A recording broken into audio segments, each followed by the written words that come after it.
Veliki interes publike i medija izazvao je dolazak čelnog čovjeka Greenpeace-a, južnoafričkog borca za ljudska prava i borca protiv apartheida Kumija Naidua. Priliku za razgovor, ali i za zajedničku fotografiju sa strastvenim aktivistom za očuvanje okoliša iskoristila je inicijativa SOS za Jadran, ali i Dobri duh Jadrana. Pa mi ćemo tražiti da se organizira ono što i je u stilu Greenpeace-a, to su demonstracije, to su prosvjedi, znači da se ljudi više izvuku van na ulice, ali nema smisla sjediti doma za kompjuterom, lajkati. Treba izaći naprosto na ulice i pokazati svoje pravo mišljenje vezano za Jadran. Ovo je presudni trenutak u hrvatskoj povijesti koji ljudi vrlo olako shvaćaju, to smo primijetili. Međutim, evo srećom postoje ljudi koji se bore već mjesecima, tako da ovaj put je vrijeme da se pokažemo svi i da vidimo gdje smo, što smo, hoćemo li braniti zemlju ili nećemo. The idea that the government would consider exploring for oil or gas in the Adriatic Sea is not simply a bad idea, it's a mad idea. One of the things that will be destroyed is not simply an ecological asset that is very valuable for Croatia, but it's also a key economic asset, unless the government of Croatia has decided that tourism income, which makes up 20% of its income, is not important. But the Adriatic also has a potential, rather than banking on a old energy source of the 19th and 20th century. Kako općenito probuditi moralnu hrabrost u pojedincu? Yes, thank you. We've been really waiting for a long time for you to come here. So I'm representing part of the citizens. So because you're representing Greenpeace and European Union, very good, we really kindly ask you to help us in this fight against oil companies and support us in our efforts. And let's join forces today because we really don't have much time. We need to start signing the contracts in June 2015. So please don't let this happen. Let's make this European heritage forever free and out of this kind of business. And of course this is a matter of Croatian national survival and the full Croatian economy. And it's time to go on the streets, not just to sit and talking in interviews and put their faces in front of cameras and actually don't do any proper action to stay together. Thank you. Okay, saving the Adriatic is critically important for Croatia, but also for the rest of the world. All Croatian people have the ability to contribute to this. Make your voice heard. Join this coalition and send a clear message to your government that you don't want to destroy the tourism industry, Croatia or the planet. Thank you very much. Okay. Thank you. Ja obožavam Jadransko more. I kad smo već kod Jadranskog mora, Dubravko, odmah to da kažem da se apsolutno ne slažem s ovim idejama o bušenju Jadranskog mora. Sad ću reći vrlo kratko zašto. Ja znam da postoje, kako da kažem, momenti u životu nekog društva, zemalja, kad ljudi stvarno ide im loše i kad bilo šta treba hvatati se za slamku da bi se ta privreda podigla, da bi se neki interes dobio. Međutim, tu su samo dvije stvari. Tesla izumio naizmjeničnu struju, je li tako? Svi su znali da je to najbolje, ali se nije mogla izmijeniti godinama i decenijama istosmjerna struja, jer bi se uništili sve Lobby. I lobby, i fabrike, i sve te stvari. Ne? Ista je stvar i sa naftom. Već se u svijetu, možda govorim kao laik, ali već se u svijetu govori da nafta neće još tako dugo biti primarni energetik u svijetu. A šta se nama događa? A mi iskopamo to Jadransko more, oni kažu bit će sigurno. Ma vraga će biti sigurno, neće biti sigurno. Ali se radi o tome i šta ćemo s tim iskopanim Jadranskim morem kad za 50 godina, na primjer, nafta više ne bude prvi energetik. Imaćemo bušotine, a izgubit ćemo ono najdivnije, prema čemu cijeli svijet ide u potragu za čistim zrakom, čistim morem, čistoćom, ekologijom, a to mi imamo najljepše more na svijetu.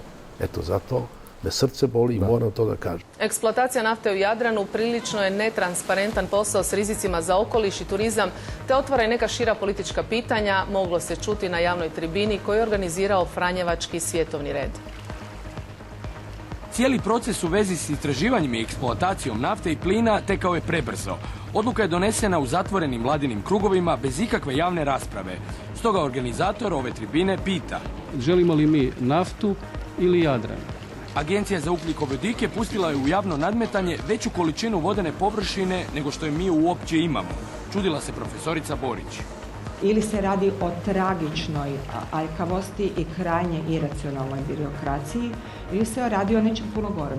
Tu agenciju naziva fantomskom, bez ikakvih resursa i dokumenata, koja funkcionira poput tvrtke za odnose s javnošću, koja već ima i slogan. Hrvatska nova naftna regija u srcu Europe. To se engleski kaže unique selling proposal. Što je u direktnoj suprotnosti s turističkim sloganima, nastavlja. Interpelaciju protiv eksploatacije pokreću i HDZ i ORAH. To znači da je u ovom projektu Kukuriku koalicija sama. Upravo je ta koalicija bacila zadnju kartu na taj projekt, tvrdi Tonči Tadić, i uspoređuje ga s obitelji u krizi. To bismo rekli o toj obitelji kad bismo čuli da je dotična obitelj sve svoje snage bacila isključivo na prekapanje vrtova i voćnjaka i polja, jer su čuli da je prije 100 godina tamo neko zakopao kovčeg sa zlatom. I da nađu naftu, vladajući ne znaju što bi s njom, zaključuje Tadić. Strategija, kaže, jednostavno ne postoji.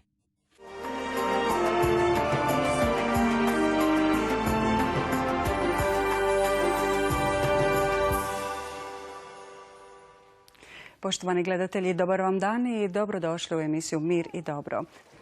Kvaliteta kontinentalnih i obalnih voda u Hrvatskoj među najboljima je u Europskoj uniji, piše u izvješću Europske agencije za okoliš i Europske komisije o kvaliteti mora, rijeka i jezera za 2014. godinu.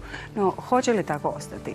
Naime, vlada u lipnju najavljuje izdavanje prvih dozvola za istraživanje Jadrana u potrazi za plinom i naftom. O rizicima za turizam i utjecaju na okoliš, ekonomskoj isplativosti i transparentnom informiranju javnosti razgovaralo se na tribini u organizaciji Franjevačkog svjetovnog reda. Trebamo li i smijemo li radi trke za profitom ugroziti hrvatsku baštinu? Vlada i Ministarstvo gospodarstva čine veliku pogrešku ulazeći u ovaj projekt nepromišljeno i javnost bi se trebala itekako tomu oduprijeti, smatraju u Franjevačkom svjetovnom redu. Više razloga tomu. Prvo i osnovno koje se nameće pitanje je odgovornosti, a zatim i... želimo li mi naftu ili Jadran? Ta istraživanja i crpljenja su sve dublja, sve dalja od obale, sve teža i sve opasnije. To da su opasno, to smo vidjeli po brojnim nesrećama koje su se dogodile, velikim katastrofama, ali ne samo u jadnim, siromašnim zemljama, nego u onim urednim gdje se zakon poštuje, gdje pravila postoje. Spomenimo samo neke. Kalifornijska obala, Meksički zaljev, Aljaska, Australija, Brazil. U slučaju katastrofe teško je i zamisliti što bi ostalo od Jadrana, jednog od najljepših mora na svijetu i naše prekrasne obale koju mnogi svrstavaju u sam vrh svjetskih prirodnih posebnosti. I da nađu naftu, vladajući ne bi znali što bi s njom, zaključio je Tadić, jer strategije ne postoji. Hrvatska je sve svoje karte uložila na turizam, koji nam još koliko toliko drži glavu iznad vode. Nadamo se da iznad vode ipak nećemo uskoro gledati platforme.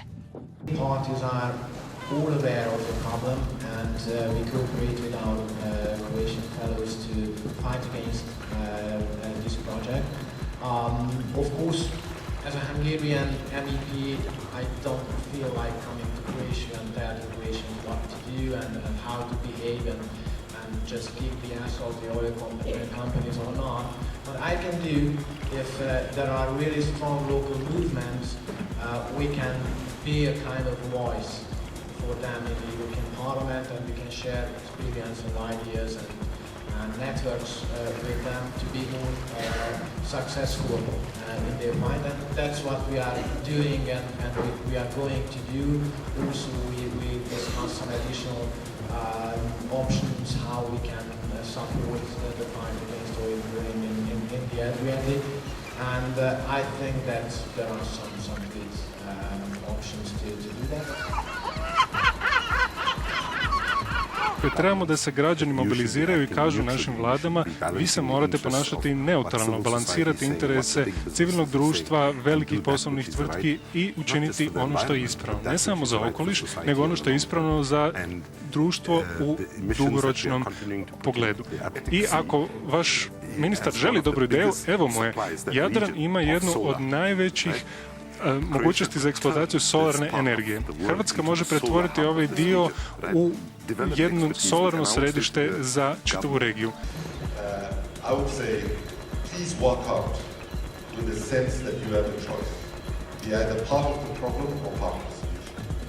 That in fact, if you put too much of faith, even in, let's say, good people, but even if you do that, understand you're doing two things.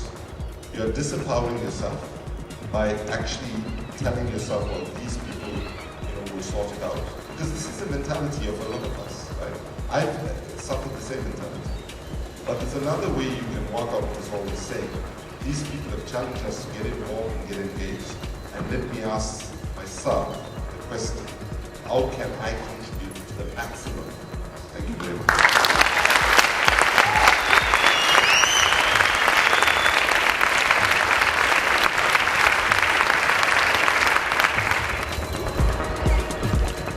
Znači, poruka Zoranu Milanoviću, njegovoj vladi i posebno ministru Vrdoljaku.